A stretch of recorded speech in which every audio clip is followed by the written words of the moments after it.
But this just broke. I just showed you the earlier terror training manual saying those that talk about the Constitution are terrorists and are a danger to police, those that are in Second Amendment groups. Here is the MIAC strategic report, and this is 2/2009, the modern militia movement. And they mix in here people that believe there's 9 FEMA regions, people that believe there's a NAFTA superhighway, and they show the official NAFTA superhighway map the government put out. Doesn't exist. Those that don't want RFID chips being planted with them, and they mix it in then with white supremacists and others, and they say, we want you to understand the terrorist symbols. It's don't tread on me flag of the Founding Fathers. You know, the flag of the Founding Fathers, all of it. We're going to go over this. This is amazing. They say in there that there is, no such thing as a New World Order banking takeover, as hundreds of newspapers a day say there will be a new bank of the world that you pay carbon taxes to. It just doesn't exist. You're insane terrorist if you believe it. I remember my grandfathers, and it was normal just when you were at the dinner table, or even my dad, to explain how governments work and how history worked, and they taught the military. You don't have the military on the streets, and we're here to defend the Constitution, Bill of Rights, not what the president says if it violates that. And we've gone from that now to a strategic report, 2/2009, the modern militia movement, and then they mix gun owner groups, pro-gun groups in with white supremacists. They say those that believe in a new world order. These theories vary, but most always involve a globalist dictatorship. They show, and I'm putting on screen right now, official North American Union SPP maps that have been on CNN of how they're going to have every major highway be an international toll road from Mexico up into the deep north of Canada. And they just say it doesn't exist. These people are insane. I mean, this is a high level of psyop, isn't it, Gerald Celente? Well, that's the way they always do things. They lump them all together, and it's one size fits all. I have a question. Do you believe that the military will fire on its people? They're going to stage riots, and then it's going to look like, oh, they stopped the riots. It's reasonable to set the precedent. Like, oh, we do have FEMA camps for medical care and where you can stay. The troops are here to help at car wrecks. That's how they're rolling it out. And I believe that I think the way they're going to manipulate the military, I think a lot of them are going to fire on U.S. citizens. Because that's a question we're going to pose in the Trends Journal in the next edition. And I happen to agree with you. They'll stage riots. We always see these people that they call anarchists that always have black, always have dressed in black and have masks on. They've been caught being police sorry, go ahead. No, exactly. I agree with you. And I think that they are going to fire on the people, unfortunately. No, don't shoot me, please! Don't shoot me! I haven't done anything! Don't shoot! In this training manual that's going out to police everywhere in the country, it has a, don't tread on me flag. It shows America, freedom to fascism, and the film Zeitgeist in it. We just showed that, and shows it next to the Turner Diaries, which was a white supremacist thing about killing police. So see how they do guilt by association. I mean, this is just off the charts, and this was sent to me by the Missouri Information Analyst Center. A police officer sent it to me. That's where they got it from. And I've seen these in Texas versions and others. It's the same thing, but they're updating it. I mean, how do they say none of this exists and then mix in mainstream things that are happening with white supremacists and tell police that people are dangerous if they're into this? You're watching Police State 4, The Rise of FEMA. I wanted to take a little break out to explain the history of the Police State documentary films. In 1999, in 2000 and 2001, I made the seminal Police State films that were a viral success on the web and on VHS and DVD. Fast forward 8 years later, it's all come true. Not because I have a crystal ball, but because I'm looking at government documents, I'm looking at the facts, I'm looking at their own white papers. If we can expose the FEMA camps and the executive orders and the shadow government, their system will fail. I've made the film, Police State 4. It's now up to you to get it out to everyone you know. And yes, we need your support.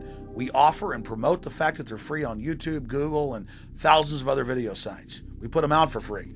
But we do ask you to give us the seed money, the support to run our websites, to do the syndicated radio show, and to make future films. So if you want this documentary in the best quality available and to have the expanded extras, please visit Infowars.com and purchase Police State for the Rise of FEMA.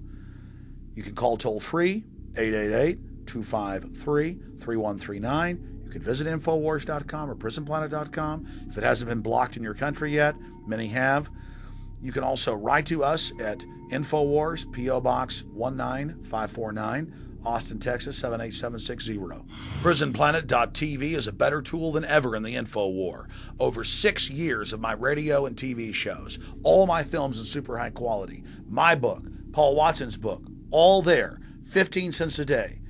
Your support of PrisonPlanet.tv empowers the resistance to unlock minds worldwide. The destiny of Police State for the Rise of FEMA is in your hands. I'm asking all of you to have public viewings, to make copies, and to give to everyone you know. The power of humanity and the human spirit is unstoppable if you'll simply unleash it, if you'll simply take action and turn it loose. I salute you all. Good evening, my fellow Americans. We have been compelled to create a permanent armaments industry of vast proportion. We annually spend on military security alone more than the net income of all United States corporations. We recognize the imperative need for this development, yet we must not fail to comprehend its grave implications. Our toil, resources, and livelihood are all involved. So is the very structure of our society. In the councils of government, we must guard against the acquisition of unwarranted influence, whether sought or unsought, by the military-industrial complex. The potential for the disastrous rise of misplaced power exists and will persist. We must never let the weight of this combination endanger our liberties or democratic processes. Only an alert and knowledgeable citizen can compel the proper meshing of the huge industrial and military machinery of defense, the prospect of domination of the nation's scholars by federal employment, project allocations, and the power of money is ever present and is gravely to be regarded. We must also be alert to the equal and opposite danger that public policy could itself become the captive of a scientific, technological elite. We cannot mortgage the material assets of our grandchildren without risking the loss also of their political and spiritual heritage.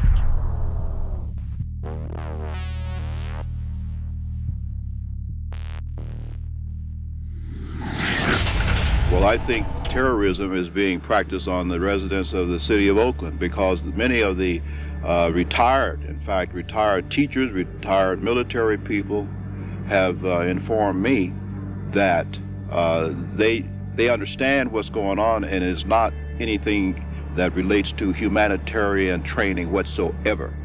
This is a psychological, as we in the research community say, this is a psyops. They're preparing people for what is coming, not what is being presented today. So you're saying they're preparing people to accept it with incrementalism? That is correct. Like the old frog example. You know, you put the frog in the water and you just gradually continue to raise the heat on the water until the frog is cooked. And that's the way it works. The problem is that the local people in general, just will not take their heads out of the sand. I'm going to tell everyone I can, listen, we have a serious problem. And it's called a police state. It's called a police state.